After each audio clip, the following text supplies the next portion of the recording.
The Gina and Matty podcast. I was going to talk to you about Easter traditions because you create your own family traditions over the years and, you know, you have your little thing that you do that's quirky to your family. But we are like a lot of people and we have seafood on Good Friday. And I remember one time Rod and I were travelling back to Toowoomba, where I come from, for Easter when we were touring a lot, and he accidentally at the airport had a sausage roll. So I went, "Hoi! It's Good Friday. You're not allowed to eat a sausage roll on Good Friday." And I looked But into how good's a sausage roll? Not on Good Friday, Adam. No. I looked into the reason, like where did it all start? Why do we have seafood on a Good Friday? So historically, Christians were expected to abstain from eating meat from warm-blooded animals like beef, pork and chicken on Fridays, especially during Lent, and most strictly on Good Friday, kind of where it came from. Fish are cold-blooded, so they weren't classified as meat in the same way, and eating fish became an acceptable and popular alternative. And over time, this evolved into the tradition of having seafood meals like fish and chips, prawns, or even big seafood feasts on Good Friday, which is what we do. So it's a blend of religious observance and cultural habit that stuck around, even for some folks who aren't particularly religious. And we, like, it's just a part of it. Jackie said to us once when he was younger, "Why do we do this?" No, it's just, there's that, but also it's a tradition that lots of families do. Gosh, when you go and stand in the line at Darren's Seafood, you get to see there's lots of other people. I was going to say, good luck today trying to get your seafood. Yeah, I got mine yesterday. Smart. And I put it in the freezer, which I don't know if I'm supposed to do that, but I did. But so what we do over Easter is on Good Friday, we have the whole family over.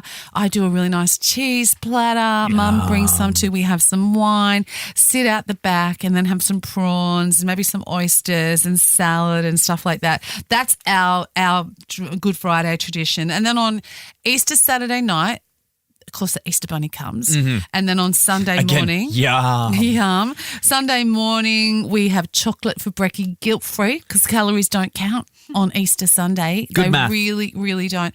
And we start off with hot cross buns, then cuppa, and all remember every Easter Sunday, the day Jackie's mate Tex came home from kindergarten as a 6-year-old and told us the real reason we have to eat hot cross buns. Yeah, and that is? He said he learnt on that day at school, on the Thursday at school, that Jesus died on the hot cross bun, and that's why we have to eat them. Gina and Matty. When I talked about the weather over the long weekend, that's because a lot of people will be getting out on the road and heading away. As I said, double demerits are enforced. Now, there's something that rolls around on Facebook every single Easter long weekend. What is it? I see it constantly.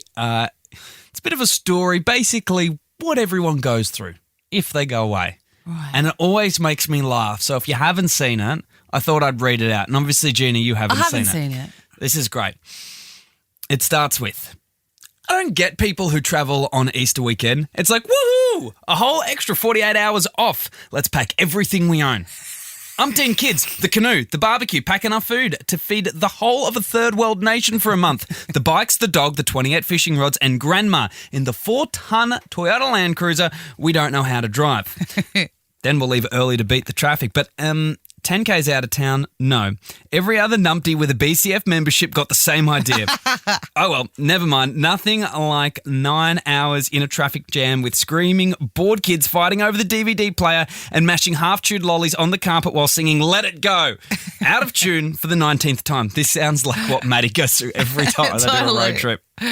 11 and a half hours from home, you've covered a total of 43.6 kilometres and your cheese is about to slide off your cracker. So you pull into a service centre parked with 9,753 other equally mental fools. Park your car sideways across 6 spots in the truck section because, you know, it's a Toyota. It runs on diesel. It's a truck, isn't it?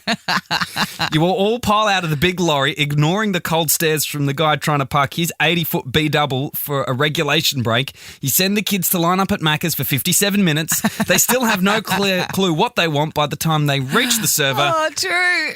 And it doesn't matter what the stinking road rats order anyway, because 11 minutes later, the wrappers are floating across the car park. The soft serve is on the leather seats and the 9-year-old has pickles in her hair and is screaming, "You're a poo-poo head!"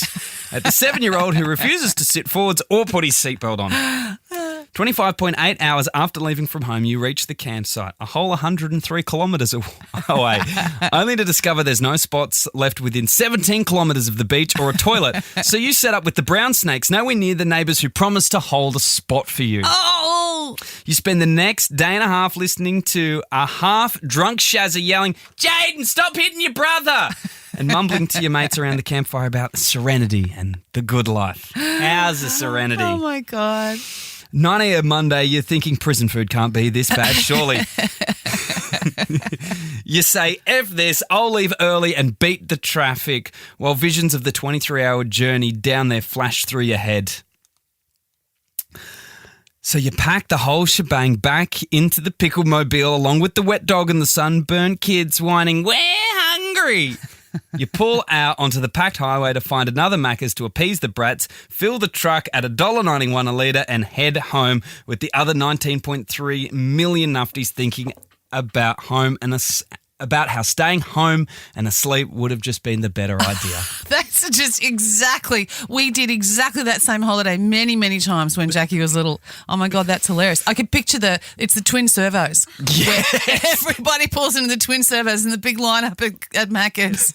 And you do know for us coming through the Central Coast, it's people from Sydney and our M1 is just a car park. Yes. So if you are going away this Easter long weekend, enjoy.